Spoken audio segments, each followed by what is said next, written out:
Atenção! Vai começar agora uma teleaula de ensaios de materiais do curso profissionalizante. Este módulo tem um total de 25 aulas. Hoje você vai assistir a teleaula número 7. Bons estudos!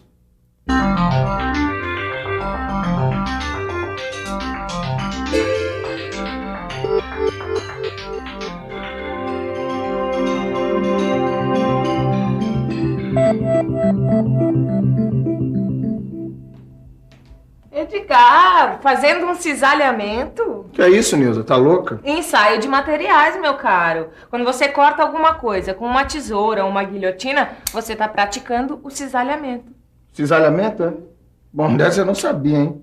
E me diz uma coisa, por exemplo, um metal, será que ele pode passar por um processo de cisalhamento? Claro que pode. Aliás, para continuar esse assunto, vamos ver o que vai rolar na nossa teleaula de hoje? Na teleaula de hoje, você vai conhecer a força que produz o cisalhamento. Vai ver como é feito o ensaio de cisalhamento e aprender a calcular a sua tensão. E vai ver como funciona o cisalhamento na prática. Eu acho bom a nossa teleaula começar logo, porque eu tô louco pra ver como é que uma peça de metal dessa pode ser cortada com uma tesoura assim, ó. Aí é que são elas, Ed. Uma tesoura assim não pode cortar uma peça de metal, porque todo material apresenta uma certa resistência ao cisalhamento. O que a gente precisa saber é até que ponto vai essa resistência. Então é bom você ficar de olho, porque a nossa teleaula tá começando, hein?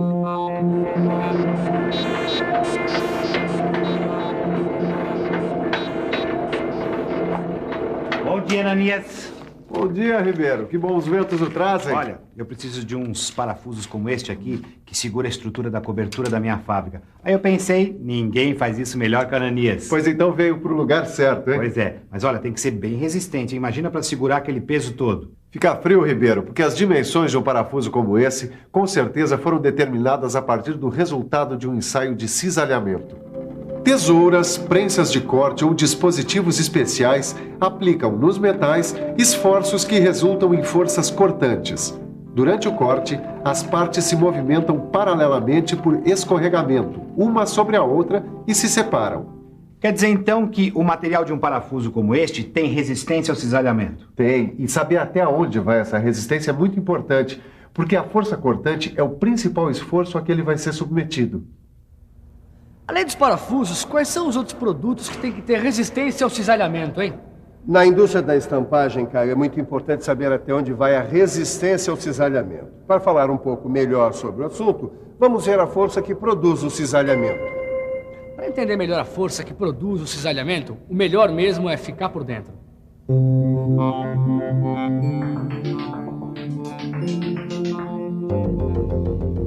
Nos ensaios de tração e de compressão, você viu que a força aplicada sobre os corpos de prova atua ao longo do eixo longitudinal do corpo. Já no cisalhamento, a força é aplicada ao corpo na direção perpendicular ao seu eixo longitudinal. Como resposta ao esforço cortante, o material desenvolve uma resistência ao cisalhamento nos pontos de sua seção transversal.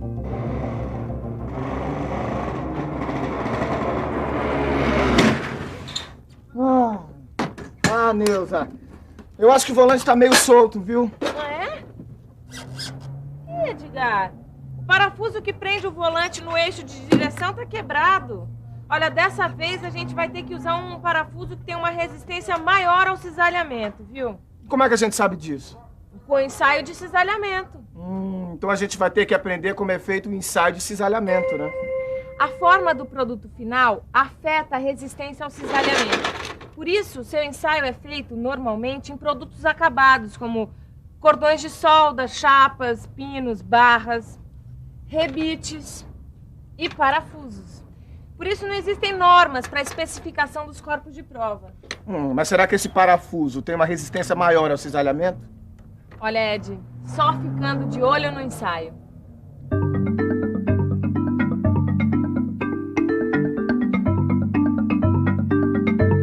O ensaio de cisalhamento é feito com a máquina universal de ensaios e, dependendo do produto a ser ensaiado, são adaptados alguns dispositivos. O dispositivo é fixado na máquina de ensaio e os parafusos, rebites ou pinos são inseridos entre as duas partes móveis. Ao se aplicar uma tensão de tração ou compressão no dispositivo, será transmitida uma força cortante à seção transversal do produto ensaiado. No decorrer do ensaio, a força será elevada até que ocorra a ruptura do corpo. Se o ensaio for de solda, são usados corpos de prova parecidos com usados em ensaios de pinos. Só que no lugar dos pinos, são usadas junções soldadas. Sim, mas como é que o pessoal faz para fazer o ensaio de cisalhamento numa barra? Você sabe que eu estou te perguntando isso porque o meu filho adora andar de kart e eu sempre fico com o pé atrás por causa do sistema de direção. Eu tenho a impressão de que os pinos da articulação não vão aguentar o esforço. Então vamos dar uma olhada nesse desenho aqui para ver como é feito o ensaio de barras. Para ensaiar barras presas ao longo do seu comprimento e com uma extremidade livre, é usado um dispositivo para ensaio de barras. O dispositivo tem uma lâmina móvel e uma lâmina fixa. Se for um ensaio de chapas, é usado um estampo para corte e um dispositivo com um punção cilíndrico. Este ensaio determina só a tensão de cisalhamento, que é o valor da força que vai provocar a ruptura da seção transversal do corpo ensaiado. E já deu para perceber que nestes ensaios o que a gente tem que entender direitinho é essa história de tensão de cisalhamento. Olha, e não é nenhum bicho de 7 cabeças. A gente só tem que conhecer algumas fórmulas. Olha aqui, ó. Tensão de cisalhamento é igual a força cortante dividido pela seção transversal do corpo. Caio, dá só uma olhada aqui nesse desenho. Aqui a gente vê um rebite de 20 milímetros de diâmetro que será usado para unir duas chapas de aço. Só que ele tem que suportar um esforço cortante de 29.000 newtons. Preste atenção na indicação das forças que atuam sobre a seção transversal do rebite. Caio, como é que você acha que a gente faz para descobrir a tensão do cisalhamento sobre a seção transversal do rebite? Bom, a primeira coisa a fazer é pensar um pouco, né? Vamos pensar um pouco. Deixa eu ver. Acho que primeiro eu preciso usar a fórmula para descobrir a área da seção transversal do rebite. Fazendo as substituições, eu vou descobrir que a área é de 314 milímetros quadrados. Agora é só aplicar a fórmula para cálculo da tensão de cisalhamento. Fazendo as substituições, eu vou descobrir que a tensão de cisalhamento é de 92,4 megapascal. Depois de realizar muitos ensaios, o pessoal descobriu que há uma relação aproximada entre tensão de cisalhamento e tensão de tração. Ué, como assim? É o seguinte, a tensão de cisalhamento, que é representada pelas letras T e C maiúsculas, representa 75% da tensão de tração, que é representada pela letra T. Pois muito bem, em linguagem matemática, isso quer dizer que TC é igual a 0,75 de T. Ah, então é por isso que, se não for possível usar os dispositivos para a realização do ensaio de tensão de cisalhamento, a gente pode usar os dados do ensaio de tração. Os dados de ensaio de tração são encontrados com mais facilidade, mas essa relação só pode ser usada para se conseguir uma aproximação do valor de tensão de cisalhamento. Tá bom, Steve, eu entendi tudo, mas eu tô sentindo falta de uma aplicação prática. Caio, eu tô com um probleminha aqui que eu tenho que resolver pro pessoal de produção, olha aqui, que é o seguinte. Eu tenho que descobrir quantos rebites eu vou precisar usar para unir essas duas chapas aqui, sem a necessidade de fazer o ensaio de cisalhamento. Essa vai ser fogo, hein? Que nada. É só você pensar o seguinte. A gente tem que unir as chapas dessa maneira. Sabemos que a tensão de cisalhamento é igual à força cortante dividida pela área do corpo. Vamos chamar o número de rebites necessários de N minúscula. A tensão de cisalhamento será distribuída pela área de cada rebite vezes o número de rebites. A fórmula da tensão de cisalhamento fica então desse jeito. Se a gente isolar um N minúsculo, que é o valor que nos interessa descobrir, ficaremos com essa fórmula. A gente sabe que as chapas suportarão uma força cortante de 20.000 newtons.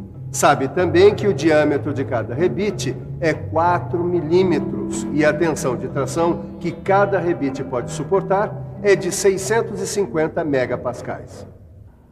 Eu acho que eu já tenho todos os dados para saber quantos rebites vão ser necessários. Só falta o valor da tensão de cisalhamento, que você sabe equivale a 75% da tensão de tração, que você já conhece. Então vamos lá, né? Bom, se a tensão de cisalhamento é igual a 0,75 centésimos de T, então eu multiplico 0,75 por 650, que é a tensão de tração. Fazendo as contas na calculadora, eu descubro que a tensão de cisalhamento é 487,5 megapascal. Se a gente já tem o diâmetro de cada rebite, podemos calcular a área de sua seção transversal com essa fórmula que a gente já conhece. Fazendo as substituições dos valores conhecidos e usando uma calculadora, a gente vai descobrir que a área é de 12,56 milímetros quadrados. Agora, a gente aplica os valores na fórmula para descobrir o número de rebites. Usando a calculadora, a gente vai ver que n minúsculo é igual a 3,266 rebites. E Silva, não vai dar para unir as duas chapas usando 3,266 rebites, né? Arredondo para cima ou para baixo, hein? O valor encontrado, Caio, é o mínimo necessário, então arredonda para cima. Bom, vou precisar então, obviamente, de 4 rebites, né? Pode deixar que eu vou comunicar ao pessoal da produção. Todas as fórmulas que você viu nessa teleaula vão ficar mais firmes depois que você fizer os exercícios que estão aí no seu livro de estudos. Certo? Agora fique de olho na revisão. E atenção, se liga aí que é hora da revisão. Na teleaula de hoje, você conheceu a força que produz o cisalhamento. Viu que o ensaio de cisalhamento é feito na máquina universal de ensaios. Viu que, dependendo do material, o ensaio precisa ser feito com dispositivos especiais. Conheceu a tensão de cisalhamento. E, finalmente, viu que é possível resolver um problema prático de cisalhamento sem recorrer ao ensaio. Pronto, agora tá firme. Viu como é importante conhecer a resistência que certos materiais têm ao cisalhamento? Se a gente não ficar esperto, pode se estourar numa curva dessas por aí. E se você não quer derrapar numa curva, pegue o seu livro de estudo e resolva os exercícios. Na próxima teleaula tem mais ensaio de materiais. Até lá!